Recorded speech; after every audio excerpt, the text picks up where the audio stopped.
Morning, नमस्कार। मैं हूं बजरंगी लाल और आप देख रहे हैं बजरंगी लाल यूपीपीसीएल यूट्यूब चैनल को। तो अभी 2-3 दिन क्या हुआ था, तबीयत का थोड़ा साथ नहीं दे पाई तबीयत, इस कारण मेरा ये जो मॉर्निंग शो था वो मैं उसकी वीडियो आप तक नहीं पहुंचा पाया। तो अब दोबारा से हम उसको प्रारंभ करते हैं और ज़्यादा समय मैं इसमें लेता नहीं हूं। कोशिश होती है कि कम समय में अधिक से अधिक क्वेश्चन आप तक पहुंचा पाऊं। तो ये क्वेश्चन इसलिए स्क्रीन पर है कि ताकि आपको याद रहे कि इससे पिछले जो 2 मॉर्निंग शो के मैंने आपके लिए वीडियो डाले थे, उसमें याद रहे कि यहाँ तक हमने क्वेश्चन कर लिए हैं।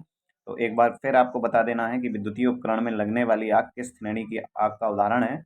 विद्युतीय उपकरण में लगने वाली जो आग है वो वर्ग डी के अंतर्गत आती है। और एक बार रिकॉल कर लेते हैं। तो वर्ग ए की आग कौन सी आग होती है? जो ठोस पदार्थों में लगने वाली आग वर्ग ए की आग कहलाती है। वर्ग बी की आग द्रवों में, जो लिक्विड होते हैं उनमें लगने वाली आग को हम वर्ग बी की आग कहते हैं। और वर्ग सी प्रकार की आग जो होती है, गैसों में लगने वाली आग को हम वर्ग सी की आग कहते हैं। ठीक है, अगले प्रश्न की ओर चलते हैं।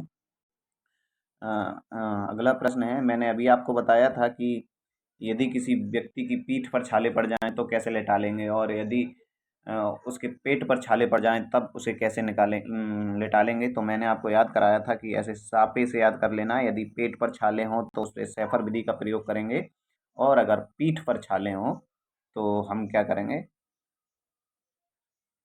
तब सिल्वेस्टर विधि का प्रयोग करेंगे। तो अब यदि दोनों जगह उसके छाले हैं, पेट और पीठ दोनों पे जल गया है, तब हम कहाँ कौन सी विधि का प्रयोग करेंगे? तो सिल्वेस्टर विधि, सैफर विधि या नेल्सन विधि, इनमें से कोई नहीं। तो इसके लिए हम एक अलग विधि का प्रयोग करते हैं जिसको हम नेल्सन विधि कहते हैं। ठीक।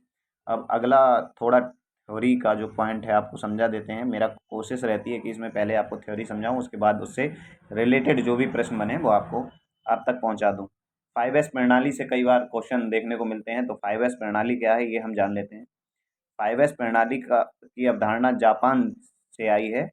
ये एक जापानी शब्दों का समाकलन है, मतलब संग्रहण है या कुछ भी कह सकते हैं। ये जापानी शब्दों का समाकलन है। कई बार प्रश्न में ये भी पूछा जाएगा कि 5S प्रणाली कौन से शब्दों का समाकलन है, तो ये जापानी शब्दों का समाकलन है। इसका प्रमुख जो उद्देश्य है वह है अनावश्यक रूप से बनी परेशानियों को दूर करना। मतलब किसी कार्य को करने में जो परेशानियां उत्पन्न होती हैं उनको हमें दूर करना। तो इसका टोटल 5 चरण है। कितने चरण है 5S प्रणाली में? 5 चरण हैं। तो पहला चरण है सॉर्ट करना, किसी भी चीज़ को छांटना। इसको आप ऐसे याद कर सकते हैं कि अगर कोई क्रिकेट की टीम है, मतलब बहुत सारी पब्लिक है, आप क्रिकेट खेलते होंगे बचपन में अपनी क्लासों में, जब फर्स्ट ईयर में होंगे, इंटर में होंगे या हाई स्कूल में रहे होंगे। तो हाँ, मतलब आपको क्या करना है कि सारी क्लास में से आपको कुछ बच्चे चुनने हैं क्रिकेट टीम के लिए। तो सबसे पहले क्या करेंगे, आप छांटेंगे, मतलब सॉर्ट करेंगे। सारे बच्चे तो नहीं खेल लेंगे, मतलब 40 बच्चे अगर आपकी क्लास में है तो 40 बच्चों को क्रिकेट नहीं खिला लेंगे। तब आप क्या करेंगे, उसमें से मोस्ट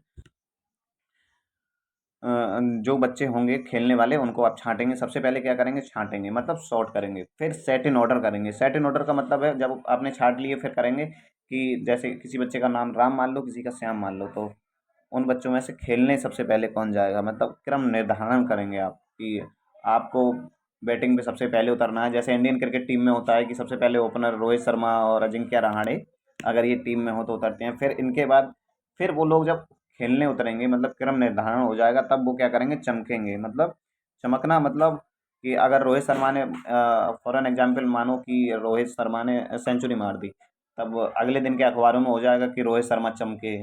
ऐसे कुछ, मतलब ये याद करने की ट्रिक है। मैंने तो ऐसे याद किया था। सबसे पहले छांट लो, छांटना मतलब सॉर्ट करना। उसके बाद सेट इन ऑर्डर कर लो, क्रम निर्धारण हो जाएगा। उसके बाद वो चमकेंगे। फिर मानकीकरण, फिर उनका स्टैंडर्डाइजेशन होगा। क्या होगा, स्टैंडर्डाइजेशन। और अंत में उसको कायम रखना, सस्टेन। ठीक है। तो अभी कौन सी विधियां थी? तो 5 विधियां जो थी, मतलब 5 जो क्रम थे, वो सबसे पहला शॉट, दूसरा सेट इन ऑर्डर, मतलब सेट और होकर ही खेलेंगे, फिर उसके बाद चमकेंगे, फिर स्टैंडर्डाइजेशन मानकीकरण रखेंगे, और लास्ट में सस्टेन, मतलब उसको कायम रखना है उनको। ठीक है। अगला है 5S प्रणाली में दूसरे एस से क्या अभिप्राय है। देखो प्रश्न आया, और ऐसा ही डिट्टो प्रश्न कई बार एग्जाम में बनता है। 5S प्रणाली में दूसरे एस से क्या? तो सबसे पहला क्या था, शॉर्ट था, मतलब छांटना था। और दूसरा था set in order, set in order. तो देख लेंगे सेट इन ऑर्डर कहाँ है, विकल्प नंबर 3 पर है। तो सेट इन ऑर्डर इस प्रश्न का सही आंसर हो जाएगा। ठीक। अगला देखो, अगला है 5S प्रणाली के अनुसार सही क्रम क्या है। अब सही क्रम आपको याद करना है। तो सबसे पहले शॉर्ट करते हैं। देखो शॉर्ट शॉर्ट शॉर्ट इन तीनों में है, इसमें शॉर्ट पहले नहीं है, तो ये ऑप्शन तो ऐसे गलत हो जाएगा। ऑप्शन एलिमिनेट मेथड से करते हैं। दूसरे में हमको याद है सबसे पहले हम छटाई करते हैं, मतलब छांटते हैं, शॉर्ट करते हैं, उसके बाद सेट इन ऑर्डर। देखो दोनों इन तीनों विकल्पों में short set in order short set in order. तीसरे विकल्प में मतलब तीसरा जो क्रम है हमारा है वह है साइन, मतलब वो चमकते हैं, चमकते हैं। फिर उसके बाद आता है स्टैंडर्डाइजेशन, उनका मानकीकरण होता है। तो देखो sort set in order shine standardization sustain. बाकी इनमें क्रम ये गलत है। देखो सस्टेन सबसे लास्ट में आना चाहिए, तो सबसे सस्टेन सबसे लास्ट में इसी में है, बाकी इनमें नहीं है, तो ये इस प्रकार से भी गलत हो जाएंगे। तो इस प्रश्न का जो आंसर सही हो जाएगा वो हो जाएगा विकल्प नंबर 3। अच्छे से एक बार और याद कर लेना। BIS का पूरा नाम क्या है? तो BIS का पूरा नाम आपको बताना है bureau of Indian stand, bureau of Indian standardization या ब्यूरो ऑफ इंडियन साइंस। तो bureau of Indian standardization BIS का पूरा नाम होता है। BFC, BFC क्या है? आग बुझाने के लिए प्रयुक्त एक प्रकार के उपयंत्र होते हैं या फिर एक प्रकार की गैस होती है, ऐसे भी आप कह सकते हैं। तो BFC का फुल फॉर्म क्या है? Bromo fluoro dimethane, bromo chloro difluoromethane, bromo chloro fluorocarbon, bromo fluorocarbon dioxide. इसका पूरा नाम होता है ब्रोमो फ्लोरो क्लोरो डाईफ्लोरोमेथेन। विकल्प नंबर 2 इसका सही आंसर हो जाएगा। कौन सा? विकल्प नंबर 2 BFC का पूरा नाम। विद्युत धारा की गति किसके समान होती है? विद्युत धारा मतलब लाइट नहीं, इलेक्ट्रिसिटी किसकी गति के समान? इसकी जो स्पीड होती है वो क्या होती है? वोल्टेज की गति के समान, प्रकाश की चाल के समान, तीव्र गति से चलती हुई रेलगाड़ी के समान, आकाश में उड़ते हुए हवाई जहाज के समान। तो विद्युत धारा की जो गति होती है ना वो होती है प्रकाश की चाल के समान। यदि आप सिंसियर बच्चे हैं, तैयारी कर रहे हैं, तो मुझे उम्मीद है और पूरा विश्वास है कि आप कमेंट बॉक्स में टाइप करके बताएंगे कि प्रकाश की चाल और विद्युत धारा की चाल कितनी होती है, कितनी होती है। 3 गुणा आगे आपको बताना है, सब मैं ही बता दूंगा, तो आप क्या करेंगे? अच्छा, ये क्वेश्चन मैंने एक बार अपने चैनल की कम्युनिटी बॉक्स में भी पूछा था कि आइए नियम के अनुसार बिजली के झटके से पीड़ित लोगों को पुनर्बहाली को कटआउट नियम महत्व देता है। कौन सा नियम महत्व देता है? इसका आंसर मैं नहीं बताऊंगा, आपको कमेंट बॉक्स में बताना है। अगर आंसर नहीं पता है तो चैनल की कम्युनिटी बॉक्स में जाइए, 2-3 दिन पहले ही ये प्रश्न हमने आपसे पूछा था। मानव शरीर पर विद्युत झटके का प्रभाव निर्भर करता है। मानव शरीर पर विद्युत झटके का प्रभाव किस पर निर्भर करता है? लाइन धारा पर, लाइन वोल्टेज पर, लाइन के शक्ति गुणक पर, लाइन धारा और वोल्टेज दोनों पर। तो मानव शरीर पर विद्युत झटके का प्रभाव जो है निर्भर करता है लाइन वोल्टेज पर। किस पर? लाइन वोल्टेज पर। लकड़ी के द्वारा बने हुए हैमर को क्या कहते हैं? लकड़ी के द्वारा जो हैमर बनता है उसको क्या कहते हैं? हथौड़ा कहते हैं, हैमर कहते हैं, जिमलेट कहते हैं, मेलेट कहते हैं। तो ये लकड़ी का हथौड़ा है, हमने चित्र से आपको प्रदर्शित करने की कोशिश की है, तो इसको मेलेट कहते हैं। क्या कहते हैं? मेलेट। चित्र में प्रदर्शित हैमर का प्रकार। हैमर के कई सारे प्रकार होते हैं, जब थ्योरी क्लास लाऊंगा तो इसे अच्छे से समझा दूंगा आपको। तो हैमर के कई सारे प्रकार होते हैं और ये सभी हैमर के प्रकार हैं। इनमें ये कौन सा हैमर है? तो ये है बॉल पेन हैमर। हैमर का जो प्रकार होता है, इसकी यहाँ वाली आकृति देख के हम निर्धारित करते हैं। यहाँ पर ये बॉल शेप की आकृति है, इसीलिए इस हैमर को कहते हैं हम बॉल पेन हैमर। अगर यहाँ पर ये ऐसे क्रॉस होता तो उसको कहते हैं क्रॉस पेन हैमर। ठीक है, और अगर ये फ्लैट होता तो उसको कहते हैं फ्लैट पेन हैमर। बॉल। अच्छा, हैमर के भाग, कई बार हैमर के भाग पूछ लिए जाते हैं कि क्या ये सारे भाग हाइड हाइड कर दिए और फिर यहाँ पे ऐसे तीर दर्शा के पूछ लेगा ये भाग कौन सा है। तो आपको याद रखना है, इसे हैंडल, इसे पेन कहते हैं, नेक कहते हैं इसको, इस वाली को गर्दन, आई होल इसको कहते हैं, पोल कहते हैं इसको, फेस कहते हैं इसको, इसको चीक कहते हैं। ठीक है, अगला देखो क्रॉस पेन हैमर। अभी हमने बताया था आपको क्रॉस पेन हैमर में ये जो होगी यहाँ पर आकृति क्रॉस। बॉल पेन हैमर में ये ऐसे करके बॉल बना होता है। ठीक है। अच्छा देखो, ये भी एक हैमर का प्रकार है, ये जंबूर इसको बोलते हैं, क्लॉ हैमर।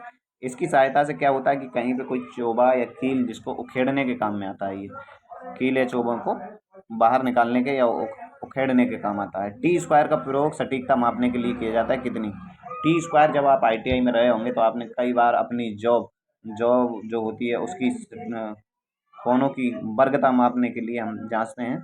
तो इसमें कितने का अंश का कोण बनता है? तो 90 अंश का कोण बनता है। UPPCL TG2 2019 के पेपर में ये प्रश्न डिट्टो ऐसे ही पूछा गया था।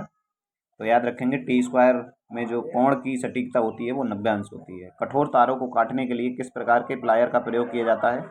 कठोर तार जो होते हैं उनको काटने के लिए हम किस प्रकार के प्लायर का, लॉन्ग नोज प्लायर नहीं, ये तो ऐसी जगह प्रयोग किया जाता है जहाँ नॉर्मल प्लायर नहीं पहुँचे, वहाँ वायर स्ट्रीपर लॉकिंग प्लायर नहीं, विकर्ण कटर, विकर्ण कटर या डायगोनल कटर कहते हैं, डायगोनल प्लायर कहते हैं। कठोर तारों को काटने के लिए हम इसका प्रयोग करते हैं। पत्थर या दीवार में छेद करने के लिए किस उपयंत्र का प्रयोग किया जाता है? तो पत्थर या दीवार में छेद करने के लिए roll plug tool, roll plug tool.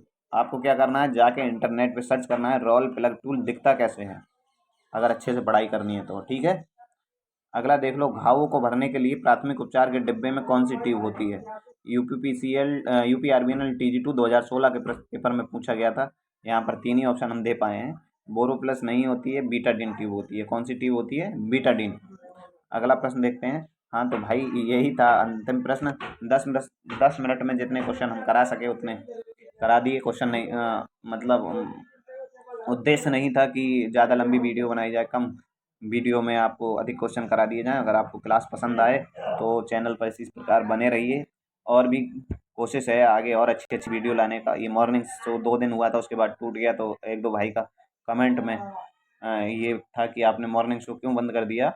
और एक सलाह लेनी है आपसे, आपको बताना है कि जैसे हमने अपनी आंसर की हल कराई है वैसे ही हम पे बहुत सारे पेपर हैं, मतलब सभी शिफ्टों के पेपर हैं 2021 के। तो अगर आप इंटरेस्टेड हैं तो सभी पेपर हम हल करा देंगे 1 बाय 1। समय लगेगा, हर सप्ताह एक पेपर आपके सामने प्रस्तुत हुआ करेगा। ठीक है, तो चलिए मिलते रहेंगे इसी प्रकार की वीडियो में। तब तक के लिए बने रहिए चैनल के साथ। जय हिंद, जय भारत, वंदे मातरम।